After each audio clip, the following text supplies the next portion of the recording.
guys, you're here with me, Jen, the Taxidermy Witch, and we're doing another episode of Egyptology Sunday. I think it's our third week in a row, so to that I have to say I feel like everything is coming along well, and we're playing a little bit of music just off of YouTube. It's 1 hour of ancient Egyptian music. Now, my husband, I'm using his phone to do it, because normally I play it on my phone, but it can't do video at the same time. So, when this starts to get annoying, I will be buying for the future episodes some CDs, or even better, some vinyl, but probably some CDs that I can play, not on a device. But I wanted to do some music because I think ancient Egyptian music is so cool. When I listen to it, I feel like something deep inside of me already knows it. And that's another way that I feel like more directly connected to this section of religion. Okay, so what are we doing in this episode today, Jen? Well, this Egyptology Sunday is going to be, we're going through this book of Egyptian art, and it is by Susie Hodge. And on every third or fourth page, it has a fact. And so I'm going to be reading from start to finish, hopefully get through this whole thing in one video, but it might be two. We might have a double episode this Sunday. And let's kind of get started. We can just jump right in. I've not read these. I think I read one or two out of the 30 that might be here. So, we're reading these together for the first time, which I really enjoy doing. I'll show you some gorgeous pictures of Egyptian art, since this is the book we're reading out of.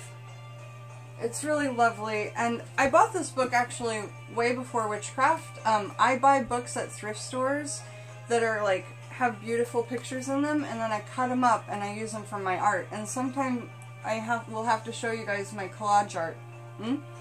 Okay, or my mixed media art, because I like add in some like sculpture onto the canvas, or some painting, or I'll paint the sculpture and add it in. All kinds of stuff. I do wallpaper out of pinups, or out of like oddity pictures, or anatomy, covered doors, fronts or back of doors, really fun. One wall to a bathroom, stuff like that. So I thought the Egyptology, the art I've always been really drawn to. So, let's get started with the first fact. And as you can see in the book, it's just kind of laid out like this. The picture here, and then the fact here. So there's the picture.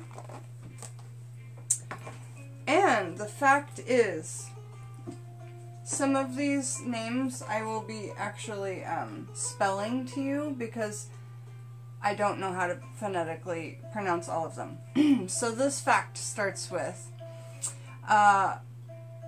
Khafre is believed to be the subject of the Great Sphinx at Giza, the largest freestanding sculpture surviving from the ancient world, which was carved from a knoll of rock left behind after quarrying. It does indeed share remarkable similarities with this statue. And that is the statue of Khafre seated, and it is 4th dynasty of the Old Kingdom, 2520 to 2492 BCE.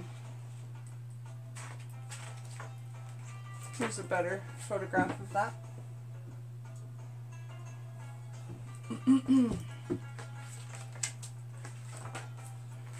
Okay, the next fact is on the model of a riverboat, this piece of art here.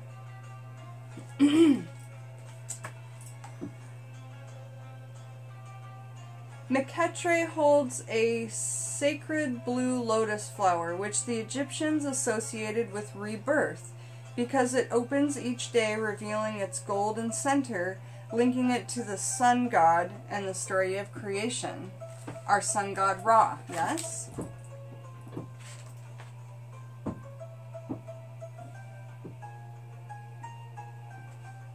Sorry, you guys.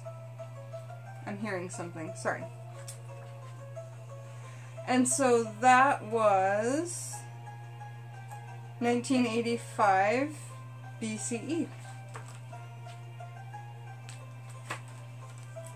And here's a much nicer picture of that.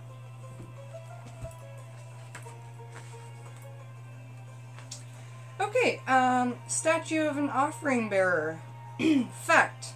Most Egyptian art represents women as gentle, passive figures, but since the action of offering is important, female offering bearers are often shown in full stride, a pose normally reserved for men. Very interesting. Let's see that in a bigger picture. Right. Okay, this one's called Fragment of a Battle Scene. Fact. Originally, Thutmose IV was included in this relief. The curving reliefs of his two chariot horses are just visible at the top of the picture, galloping over the fallen bodies. It's a little morbid. But fact for the time, you know? Just how it was. Ancient Egypt was not a pretty place unless you were of royalty, is what I'm imagining. Just my guess. Do you guys know? Let me know if you do. Okay, this is the Colossi of Amenhotep III. Fact. Ancient Greek travelers believed that the sound the right hand statue made each morning was the Greek hero Memnon calling to his mother Eos, the goddess of the dawn. Memnon means ruler of the dawn. Okay, and there is a big picture of that. Memnos, ruler of the dawn.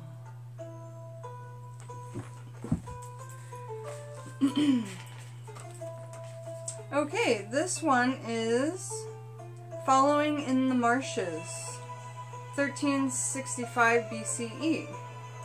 Fact.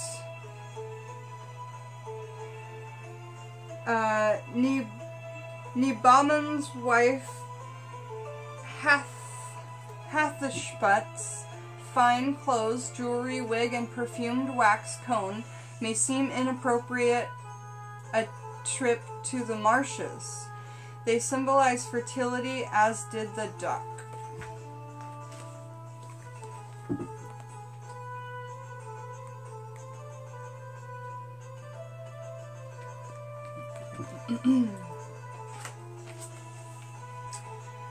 Okay, Akhenaten and his family, 1353 to 1336 BCE, and it's a limestone relief.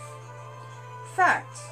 8 years after Akhenaten began building Akhenaten, it is possible that a solar eclipse occurred. Believed to be a sign from Athens, it may not be coincidental that Akhenaten's reign ended around the same time.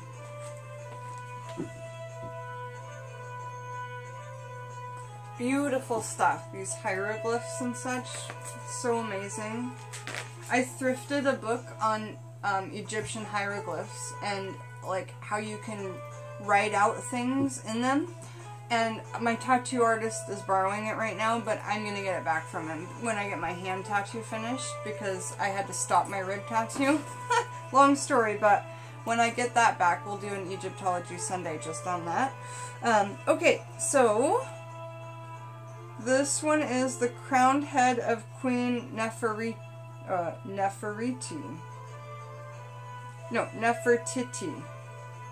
Nefertiti. It's on painted limestone and it's 1340 BCE. Fact. The 3,400-year-old bust of the wife of the Sun King Akhenaten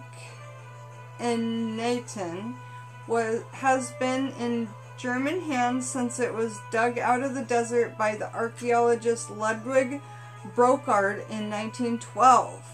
It was smuggled out of Egypt and became a central part of Berlin's museum collection. Ironically, the only official who ever considered giving it back was Hermann Göring, the Nazi Air Force chief who later plundered Europe's art collections. Hitler overruled him. Oh, who later plundered Europe's art collections. Hitler overruled him. That's a very interesting fact. And this is what we're talking about, was dug up in 1912. That's gorgeous. And it says it's a limestone relief. Isn't that what we said? No, painted limestone. Wow. I'm going to show you the detail just a little bit. Really gorgeous. Looks kind of like me. Teasing. Be a good Samhain costume though, wouldn't it? Are we going to say Halloween costume anymore, or are we just going to say Samhain costume? I feel like I'm never going to say Halloween costume again.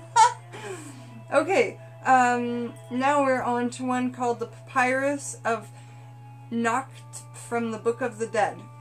Fact: the heron, or Bennu bird, was a bird of Egyptian mythology. It was associated with the phoenix because it was believed to have emerged from fire. It was also believed to be the soul of the sun god Ra. So far, that's my favorite fact, and here's what we're looking at.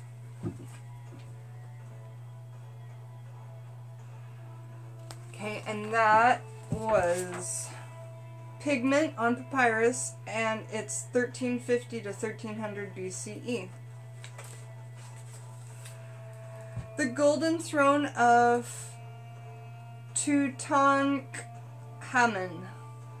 Wood, gold, faience, colored glass, lapis, and calcite. You guys, there's witchcraft precious stones in here.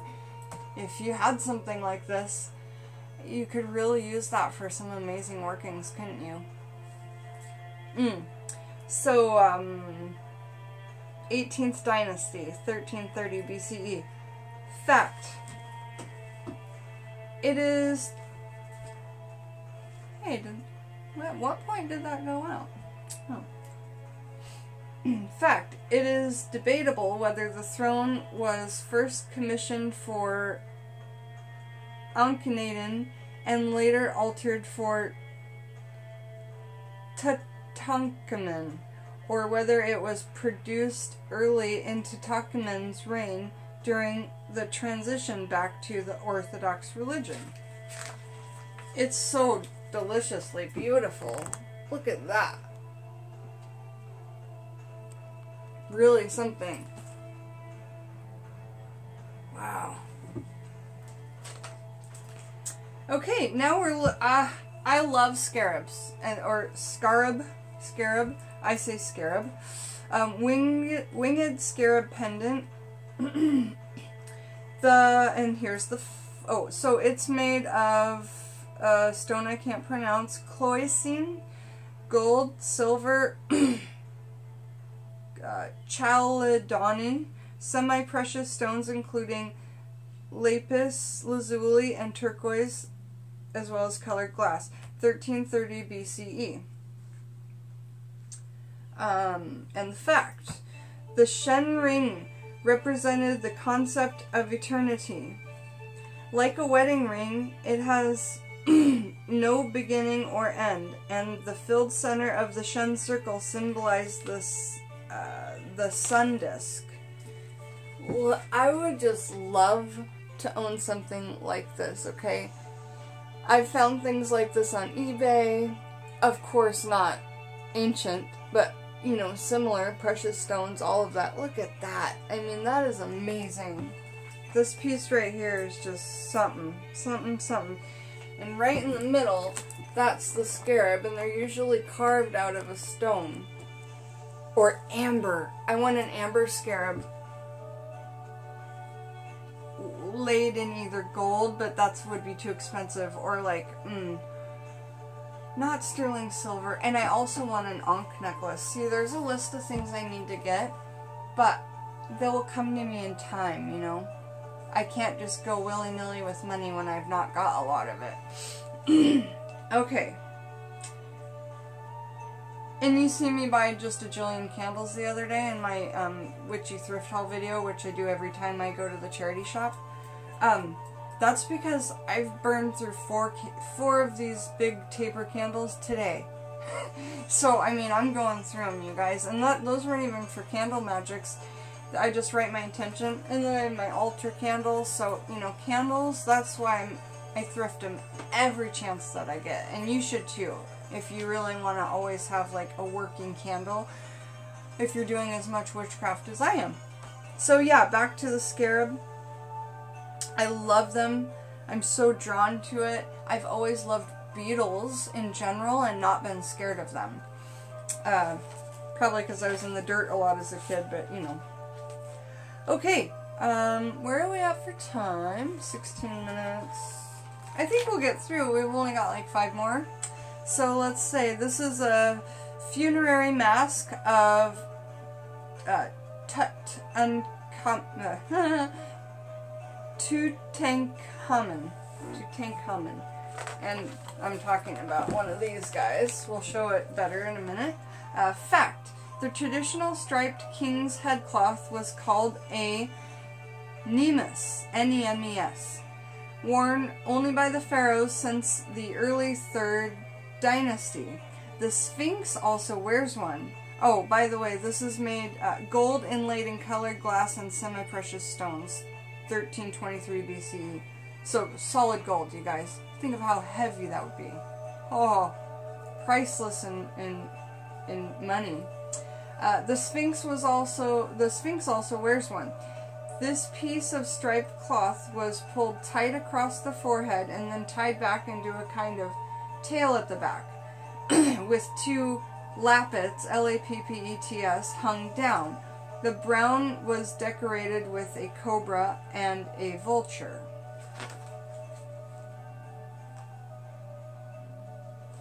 So the cobra's up top and the vulture's right below it. That is so cool. Can you see that cobra and vulture? I hope so. Let me see if there's a close-up. Here's a better. They have a close-up of it. Right there. So awesome. Okay, so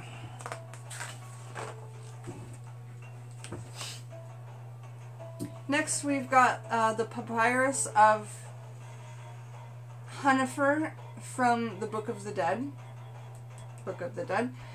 Pigment on papyrus, 1285 BCE. Fact. The special bladed knife might be the same knife used to cut the umbilical cord, while the adze, A-D-Z-E, as seen in the Nefertiti's papyrus, is a sculptor's tool, so refers to the making and creating of things. And it's now in the British Museum in London. I should have been reading that part the whole time where it says where it is now. My apologies. If you want to know where these are now, just message me. This stays on my shelf right here. It would take me 2 seconds, no effort. I'd love to do it for you. If you want to know any further information, I can talk about a whole piece in one of my Egyptology videos. If you want to know the 2 pages of information that is with each piece, I'd love to do that. I'll just throw it in at the end of my Egyptology video, save the extra 4 or 5 minutes. So if anybody's interested, I sure can do that. Okay. The Judgment of Hufner from the Book of the Dead in ink and pigment on papyrus, 1285 BCE. Fact. Osiris was the god of the underworld. He was a green-skinned man in the form of a mummified pharaoh. His wife was Isis, and his son was Horus. I love Isis. She is the queen of Egyptian magic, right? Yes, that's right. And that is this one that we were just talking about.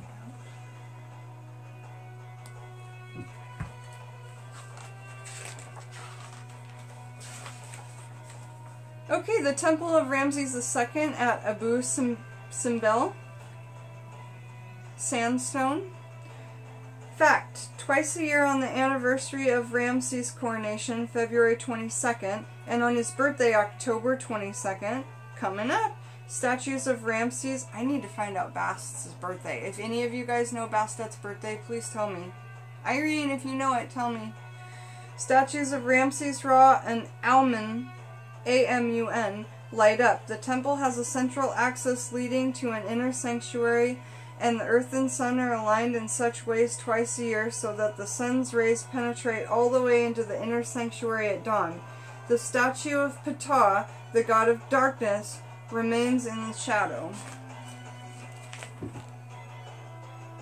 We gotta cruise through because I want to make sure I get them all in this video. Okay, wall painting in the tomb of Queen Nefertiti. Fact: Ramses II confirmed his love for Nefertiti when he dedicated a small. Skip that.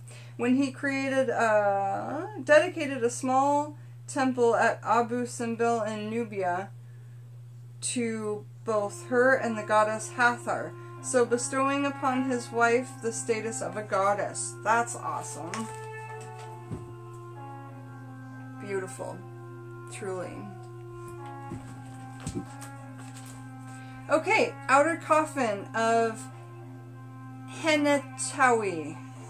Fact: the painted jewelry in the coffin is quite extravagant. The rectangular panel on her chest represents a necklace where the central element is a scarab beetle pushing a sun disk over the eastern horizon. And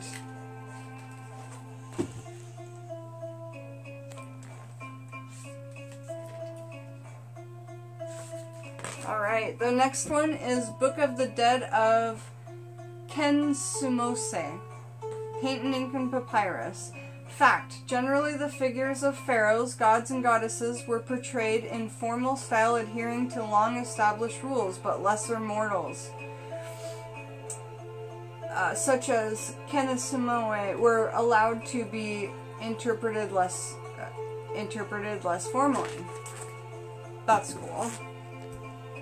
It's always nice to see them interpreted as regular people, you know, not just royalty all of the time. There's definitely a beauty in that. A beauty is in simplicity. When you see these royals dressed up all the time and then you see them simple, there's the beauty in them. When we dress up as normal folks, then you see the beauty in us. But for them, it's almost the opposite, right? And it can be just for so many things. Okay, section from the Book of the Dead of Nenai. Fact: Egyptian artists knew that the intense colors of mineral and synthetic pigments would be unlikely to deteriorate. They were used in wall paintings and on coffins, only probably mixed with other different binders for papyrus. And that was painted on inscribed papyrus.